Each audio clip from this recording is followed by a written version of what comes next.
j'avais envie d'interroger un peu Mme Lyonnais sur un peu les pouvoirs du maire. Est-ce que, voilà, avec ce qu'ils sont en place, on va essayer de répondre justement à ce que disait Marie, et puis après on va passer le micro à la salle.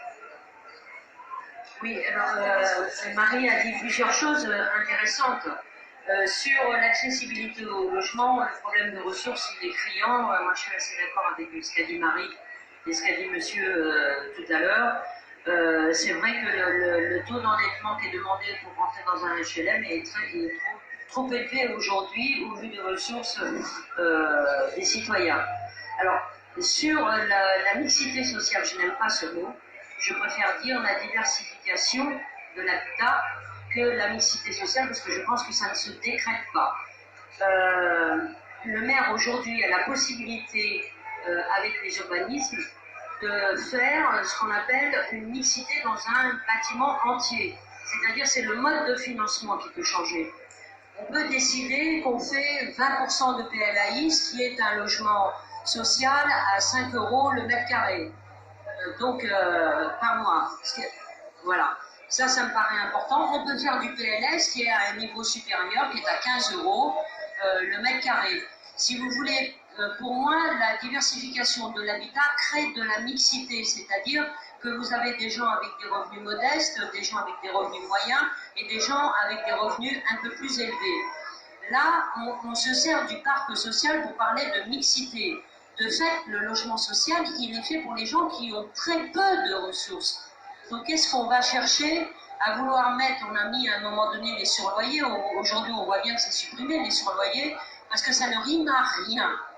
Donc, je pense que les maires doivent faire attention aux constructions de logements privés et sociaux pour faire du PLAI, du PLS, ainsi que mélanger la population. Et le miroir de la population, c'est très important. Vous êtes pauvres, vous êtes tous dans le même bâtiment pauvre, le miroir n'est pas du tout le même, c'est la misère, c'est ce qu'on appelle les ghettos. Et quand on fait de la mixité dans un bâtiment entier, eh ben, on respire, on voit d'autres gens qui sont moins pauvres, ou qui sont plus pauvres, ou ceux qui ont des ressources, des enfants, etc. Donc je pense que la mixité, pour moi, elle ne se décrète pas, elle parle du financement du logement social. Sur le taux de rotation, moi j'ai bien entendu ce qu'a dit Marie. Aujourd'hui, ceux qui sont dans le logement social ne bougent pas. Turnover, 0. Fini. Ils ne sont plus à la recherche d'un logement, ils restent dans leur logement, ad vitam aeternam, parce qu'ils n'ont rien d'autre. Voilà. Non. Alors, sur les dossiers en rue, pour ce qui concerne en tout cas ma ville, Aubervilliers, on a beaucoup démoli du logement qui était d'avant-guerre, du logement privé. On n'a pas démoli de logements sociaux. Mais je pense à Gilles Poux, qui est maire de la Courneuve, il a démoli les 4000 logements à la Courneuve. Pourquoi? Non pas pour démolir du logement social, c'est parce qu'il y avait des problèmes de sécurité tels que c'était plus vivable pour les gens qui partaient. Cela partait. Alors, le logement social n'est pas la réponse à tout. Je pense qu'il faut qu'on réfléchisse bien au-delà, mais les compétences du maire aujourd'hui, moi je vous le dis tout court, puisqu'on va rentrer dans les municipales, on a une communauté d'agglomération, donc c'est un plan local de l'habitat communautaire. On va avoir le Grand Paris qui va s'y mettre, le millefeuille monte, les régions, les départements qui vont disparaître. Quel va être le rôle du maire? On parle des PLU, plans local d'urbanisme, qui sont devenus les PLU intercommunaux. Donc quelle maîtrise va avoir le maire sur sa ville demain? Ben, c'est une vraie question. Moi je vous la pose, on n'arrête pas de nous rajouter des millefeuilles. Il faut encore une compétence supplémentaire. Et ils vont nous rajouter la région, nous faire disparaître les départements. Moi je veux bien tout ça. Mais le maire dans tout ça, comment il va gérer sa ville? On va lui laisser quoi? Les écoles et la police municipale? C'est vers ça, hein? Content. Donc il faudra faire attention. Les conseillers métropolitains qui vont être élus vont avoir un rôle extrêmement important. Les PLU n'appartiendront plus aux villes, elles appartiendront au Grand Paris pour ce qui nous concerne, et pour d'autres, les grosses communautés d'agglomération, et je pense notamment à Lyon, où ça va être, c'est la plus grosse communauté d'agglomération, et donc on va avoir des soucis pour maîtriser sa ville aujourd'hui avec les millefeuilles qui se rajoutent sans arrêt, ça va être très compliqué. Alors face à la population, il ne faudra pas mentir, il faudra leur dire. Il faudra leur dire que le maire a des positions qui sont différentes de Paris Métropole. Par exemple, moi je vais vous citer à Porte de la Villette, Paris Métropole a décidé qu'on aurait un funérarium après une déchetterie. Après avoir décidé qu'on aurait une déchetterie, on va avoir un funérarium.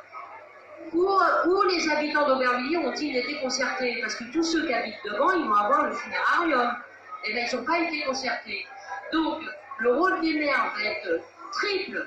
La mairie, la communauté d'agglomération pleine commune pour ce qui nous concerne, et le Paris Métropole qui va maîtriser pratiquement toutes les villes.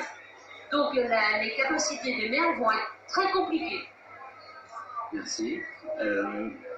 Pour finir sur ce sujet, après je vais passer le micro à la salle. On a une première intervention qui était prévue. Je voudrais juste, je viens d'avoir des échanges avec Altine Taïbi, donc qui s'excuse de être là. Et comme l'a dit Samuel Vargas, il y a eu un incendie dans un terrain à Stein, qui est une des rares villes maintenant, Seine-Saint-Denis ou ailleurs, qui n'expulse pas les Roms, parce qu'il n'y en a plus beaucoup. Et donc il est auditionné par le parquet ce matin à propos qu'il y a un mort dans cet incendie. Et donc je passe, comme convenu, la parole à Laurent Gollou, CRR. Bonjour, merci à toutes et à tous. Ah, je vais venir tous. Ouais, je vois, d'accord. Donc c'est Alain Gollon, effectivement, secrétaire confédéral à la CNL, donc Confédération nationale du logement. C'est essayé de pas avoir de nom par mon propre président, et du coup.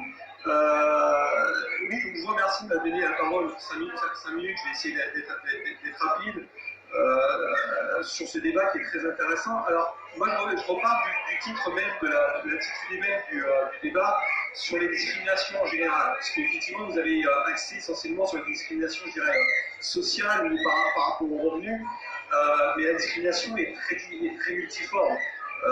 Et elle est très très mal connue, même statistiquement, elle est très très mal connue, puisque savoir qu'on est discriminé par sa religion, par son genre, par son nom, il est très difficile déjà de porter plainte, et quand on porte plainte, on sait combien les difficultés pour obtenir réparation par rapport à une discrimination est compliquée. Je rappelle un fait qui a été connu, qui remonte il y a 2 ans, un bailleur, le GIREP, qui avait fait effectivement un fichage ethnique, on va dire tel que l'est, un fichage ethnique de ces demandeurs de logement, et qui, donc, il y a quelqu'un qui avait réussi à porter plainte et a eu petite cause par un jugement et même par un cours de cassation. Donc le GIREP a été condamné. Mais c'est la surface, c'est-à-dire combien sont discriminés et combien effectivement subissent ce genre de choses. Nous, effectivement, les différentes associations, nous rencontrons au quotidien ce genre de problème.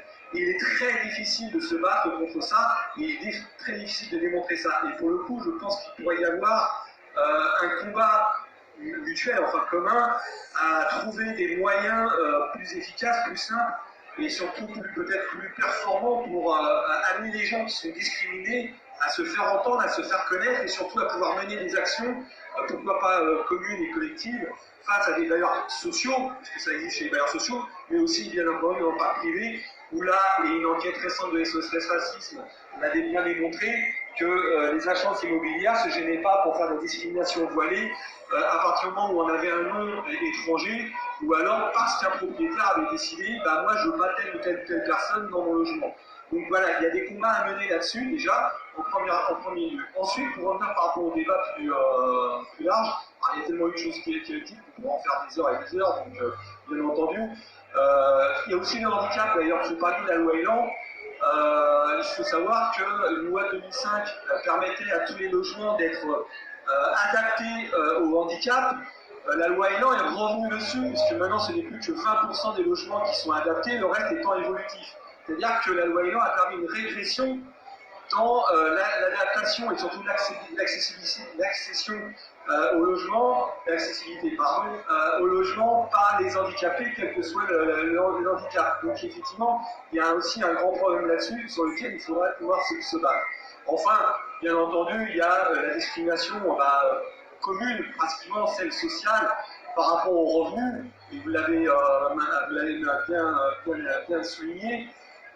Les solutions, c'est, je voudrais dire, et ça, la CNL, on est toujours les premiers à le dire, parce que c'est notre leitmotiv principal, c'est faut faire baisser les loyers et surtout construire mieux. Et pour ça, il faut construire massivement du logement, on est tous d'accord là-dessus, et que construire massivement du logement permettrait de baisser les loyers.